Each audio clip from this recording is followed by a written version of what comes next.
네, 여러분들, 네, 안녕하세요. 예, 신검 받기 전 알아야 할 뭐 상황, 네, 병력 판정 검사, 네, 04년생 남자들을 좀 대상으로 하고 있습니다. 뭐 이거는 웬만해서 바뀌지 않을 테니까 추후에 뭐 재검을 받는 경우나 뭐 05년생 기타 등등 분들이 좀 참고했으면 좋겠고요. 뭐 이상한 뭐 절차나 뭐 빨리 가는 법 이런 거에 대해서 오늘 설명하지 않고 저는 그 이제 뭐 진단서나 이제 뭐 공익 이제 질환을 그러니까 원래 있는데 그 진단서 같은 걸 안 들고 와서 이제 그 1, 2급으로 또 판정을 받는 경우가 있어서 그러면 안 되지 않습니까? 그래가지고 좀 정보를 좀 알려드리려고 이렇게 영상을 찍게 되었습니다. 예, 당연히 뭐 신체 등급은 이렇게 3급, 4급, 그러니까 3급까지는 현역, 그다음에 4급이 보충역, 그다음에 5급이 전시 근로역, 병력 면제 뭐 7급 재검이 있습니다. 그리고 4급은 요즘 인구수가 줄어서 원한다면 현역으로 갈 수 있습니다. 물론 정신과 질환으로 사고를 받으면 그 웬만해서는 현역으로 못 가고요. 그다음에 7급은 이제 뭐 4급을 나중에 판정받는 경우가 대부분이지만 7급인데도 현역으로 가는 경우도 있습니다. 뭐 7급 외에도 뭐 처분 보류나 뭐 이제 뭐 좀 BMI 같은 경우에는 대구에 있는 중앙신체검사소나 뭐 이제 기타 등등 이렇게 처분이 그 당일날 안 나와서 또 다른 병무청에 가서 다시 검사를 받아야 되는 경우도 있습니다. 특히 정신과 질환 같은 경우에는 요즘은 7급에서 뭐 6개월이나 1년 정도 있다가 다시 이제 병력 판정을 해서 4급을 좀 주는 추세이긴 합니다. 일단은 뭐 그렇고요. 일단 통계상으로는 한 현역이 85% 정도를 좀 보이고 있습니다. 요즘 또 빡세진다 하는데 잘 모르겠습니다. 일단 저는 4급을 받았고요. 여기 보면 2021년 뭐 이렇게 해서 이제 4급이 원할 경우에 현역 복무가 가능하다고는 돼 있는데요. 얼마나 갈지는 잘 모르겠습니다.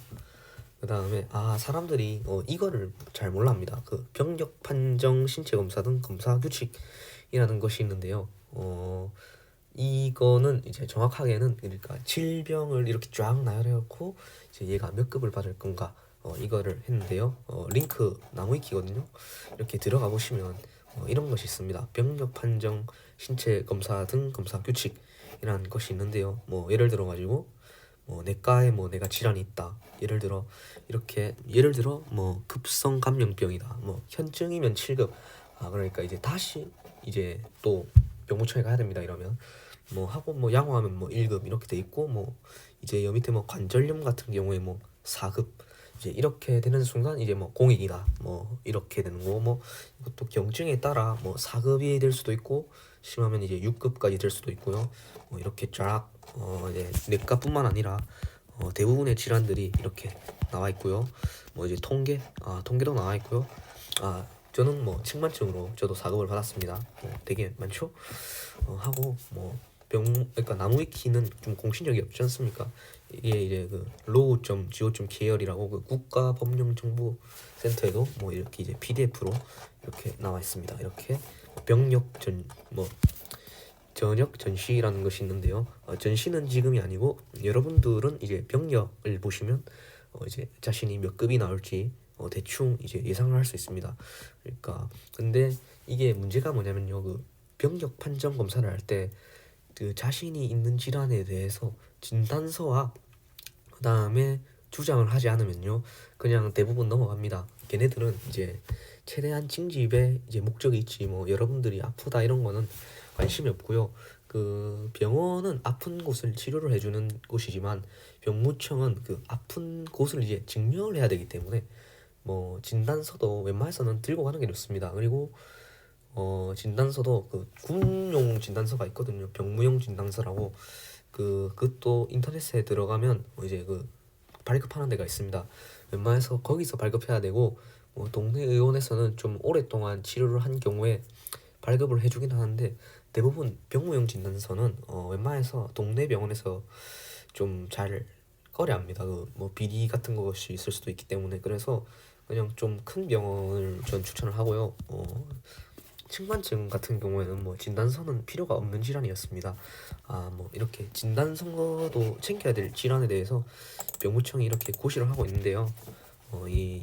이렇게 뭐 내과 뭐 이렇게 이제 구비 선물을 지참을 하면 그 미리 내라 합니다. 그래 해야 이제 이제 처분을 하는데 좀 유의미한 결과가 있지. 뭐 예를 들어 천식이 있는데 뭐 체크 항목을 당연히 합니다.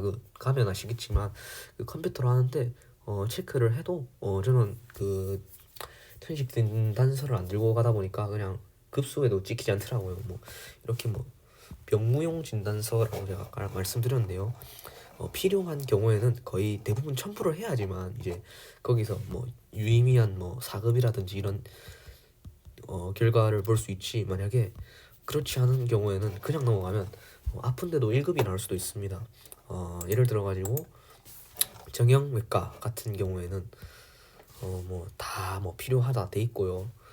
뭐 이렇게 뭐 서류 보완이어서 뭐 또 지정 병원에 가서 다시 뭐 MRI 검사 할 수도 있고, 혹시나 뭐 제 신체 검사를 하는 경우에 대구라는 그 중앙 신체 검사소가 있습니다. 거기 가서 할 수 있습니다. 그러니까 정확하게는 그 진단을 하고 급수가 떠서 그 현장에서 10일 이내로 그 급수에 대해 이의 신청을 하면 대구에 있는 중앙신체검사소에서 다시 한번 보통 검사를 하게 되는 절차를 가진다고 돼 있는데, 웬만해서는 그것까지는 잘 모르겠습니다. 저도 아마 병무청에 그거는 연락을 하는 것이 가장 맞을 거고요. 저 같은 경우에는 측만증이지 않습니까?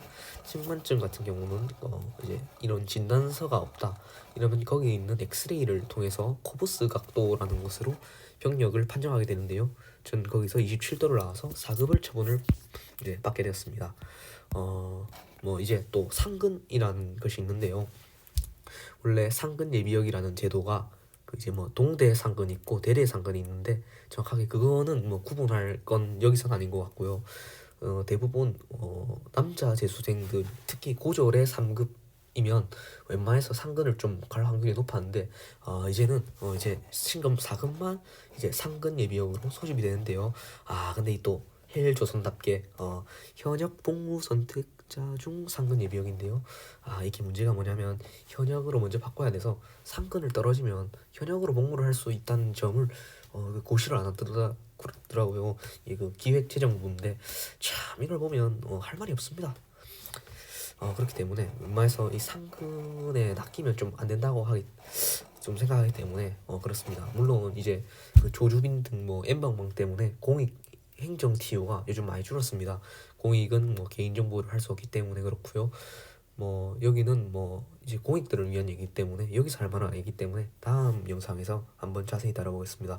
일단 꼭 요약은 이렇게 하면 꼭 저는 요 병력 판정 신체 검사 이 규칙을 그냥 한 2번 정도는 꼭 읽고 갔으면 좋겠습니다. 그래 해야 4급 정도까지 나오는 병은 생각보다 흔하거든요. 5급, 6급은 힘들어도 4급은 굉장히 높은 확률로 받을 수 있습니다.